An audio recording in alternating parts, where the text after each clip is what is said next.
ravi de vous retrouver comme tous les matins, Mars Attack numéro 408.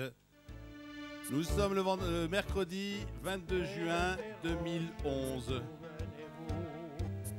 Été, jour J plus 1.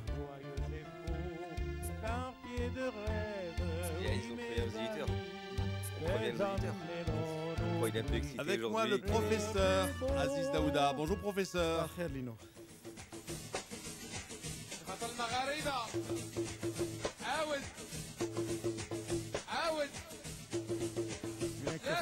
l'oriental, Lino.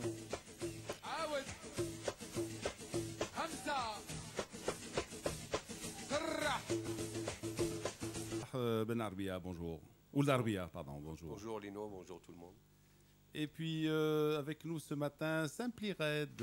Bonjour Amin Rahmouni. Bonjour Lino Pasco.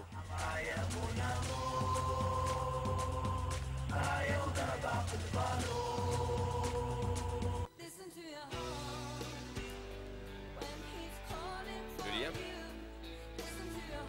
أنا تقدمنا. Tiens le bonjour d'une petite Suédoise. Tiens le bonjour d'une petite Suédoise. T'es sérieux? Oui. Bonjour d'une petite Suédoise. Qui s'appelle?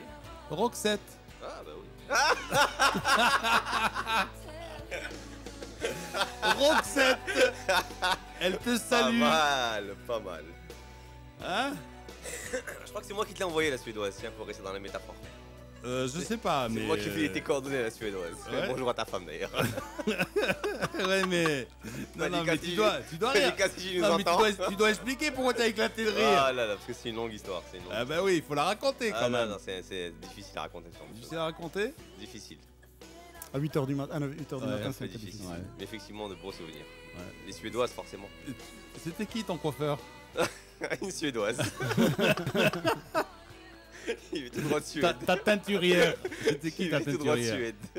La même que la tienne, tiens d'ailleurs. Il paraît qu'une fois, c'était carrément. Comme toi, comme ça allait comme carrément vers le maillot de la Fiorentina, il paraît. Faut croire. Ouais. Comme toi, tout comme toi. Ouais, d'accord. Suède. La même que la tienne, tiens d'ailleurs. Il paraît qu'une fois, c'était carrément. Comme toi, comme ça allait comme carrément vers le maillot de la Fiorentina, il paraît. Faut croire. Ouais. Comme toi, tout comme toi. Ouais, d'accord. Bon, suite au prochain épisode. En fait, j'étais allé vers les rouges, mais bon, je crois qu'on s'était un peu loupé sur le coup. Alors, le camarade président n'est pas là. Mais il y a quelqu'un qui l'estime beaucoup. On va l'écouter. ¡Que viva Haití! Haití, Haití, la de los jacobinos negros, Haití, Mais là, le plus sérieusement du monde, mais qu'est-ce que t'as dîné hier soir? Haití. Hein? Mais il pète une forme mais incroyable. Mais depuis ce matin, Je t'ai dit un dîner suédois. mais c'est un truc de fou, justement, quoi, parce que ça a commencé bien avant l'émission. Oui.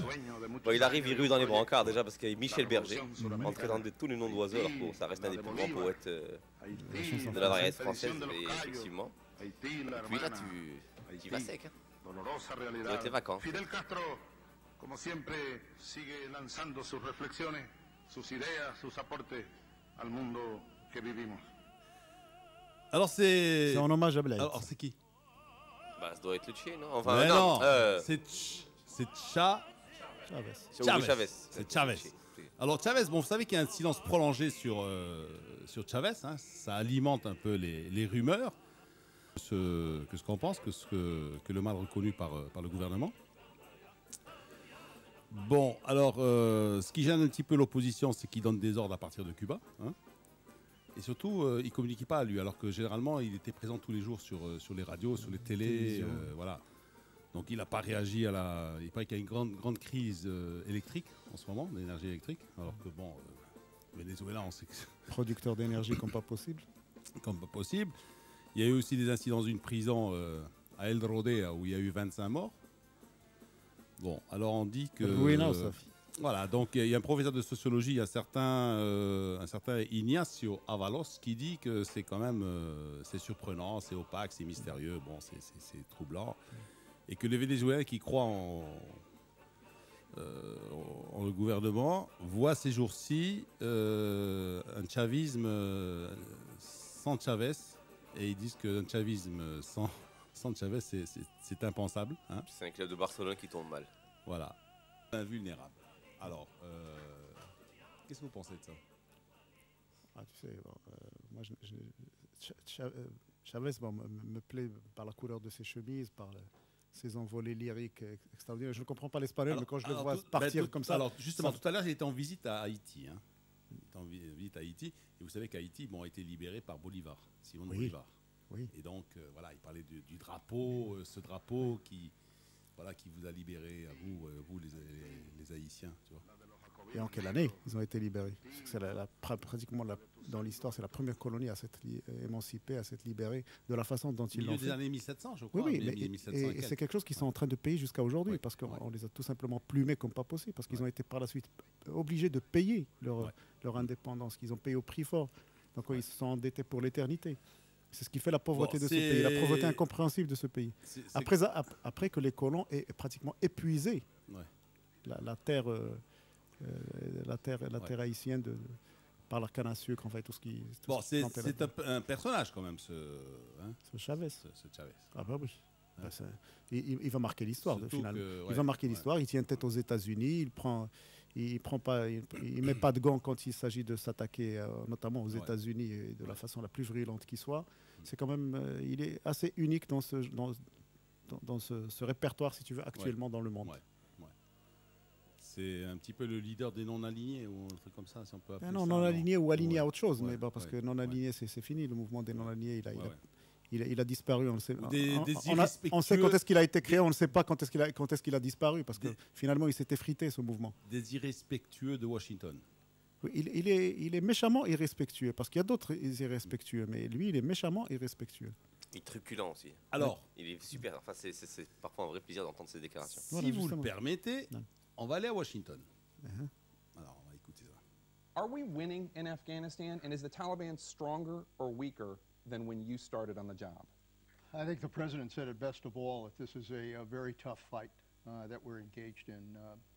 There are some serious problems here. We're dealing with a tribal society. I think the president said it best of all, that this is a very tough fight that we're engaged in. There are some serious problems here. We're dealing with a tribal society. We're dealing with a country that has problems with governance, problems with corruption, problems with narcotics trafficking, problems with a Taliban insurgency. Alors, c'est un monsieur qui est reçu par un journaliste de ABC. Hein, c'est la chaîne publique, hein, une des chaînes, la grande chaîne. La grande chaîne aux États-Unis. Et puis, il demande si les talibans ils sont aussi forts ou moins forts que par le passé. Et ce monsieur qui répond, c'est qui? C'est le patron de la CIA. Un certain Leon Panetta. Hein, Suivez mon regard pour l'origine. Oui. Non, mais bien sûr, il est né en Californie de parents d'origine italienne. Mais c'est pas ça, en fait, c'est le patron de la CIA, depuis 2 ans, qui passe au Pentagone, qui rejoindra le Pentagone le 1er juillet. Et alors ça, je voulais vous demander, c'est un démocrate qui est très proche de la Maison-Blanche. Il s'est lancé dans la politique très jeune, donc il a occupé plusieurs postes. À la Cour des comptes aussi aux États-Unis. Et là, à 73 ans, quand même, alors qu'il pourrait aller à San Diego ou à Long Beach promener ses petits-enfants sur la plage, tu vois, ils lui disent de prendre le Pentagone en main. Alors, d'après vous, patron de la CIA qui devient patron du Pentagone, c'est une promotion ou c'est... La CIA a la réputation d'être assez indépendante de l'État, du rouage de l'État.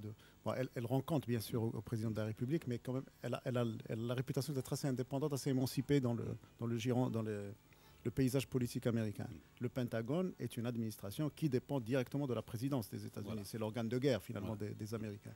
Mais moi, ce qui m'étonne, pour rigoler un peu, c'est que les Américains parlent de la guerre et des choses comme ça, comme ils parlent du baseball. Enfin, c'est les mêmes termes, c'est le même ton. C'est-à-dire que tu entends ça, tu enlèves quelques mots, tu mets baseball ou tu mets basket. Est-ce que les Dallas Cowboys sont plus forts ou moins forts cette saison? Et l'autre, il répond... Voilà, exactement. Exactement. Yes. Bon, mais historiquement, les États-Unis ont mené des guerres depuis qu'ils existent. Ils n'ont jamais arrêté de faire la guerre, les États-Unis. On oublie ça, historiquement. Mais des guerres qu'ils ont toutes pratiquement perdues. Et on se demande aujourd'hui si les États-Unis font des guerres pour les gagner ou font des guerres pour les faire. C'est ce qu'on dit. Hein, si ils, tu veux la paix. ils ont pratiquement toutes perdu. La première et la deuxième guerre mondiale, ils n'ont pas perdu. Hein. Non, mais ils ont pris le train en marche sur la Seconde Guerre mondiale. Ils ont pris le train en marche sur la Seconde Guerre mondiale. Ils sont venus au moment où la guerre, où déjà l'Allemagne s'épuisait, où les Anglais prenaient le dessus. Est-ce qu'ils n'ont pas pris, justement, est-ce qu'ils ne sont pas venus parce qu'ils ont vu l'issue proche, parce qu'ils auraient pu intervenir plus tôt? Enfin, l'issue proche. Ils ont intervenu pendant combien de temps, les Américains? En 42, ils ont commencé en 42. 3 ans. 3 ans. 3 années. Mais ils auraient pu intervenir dès le départ de la guerre. Oui. Voilà. Pourquoi ils ne l'ont pas fait? Ils ont été le pays qui a le plus profité de la guerre aussi. Parce qu'ils n'avaient rien à Tout gagner.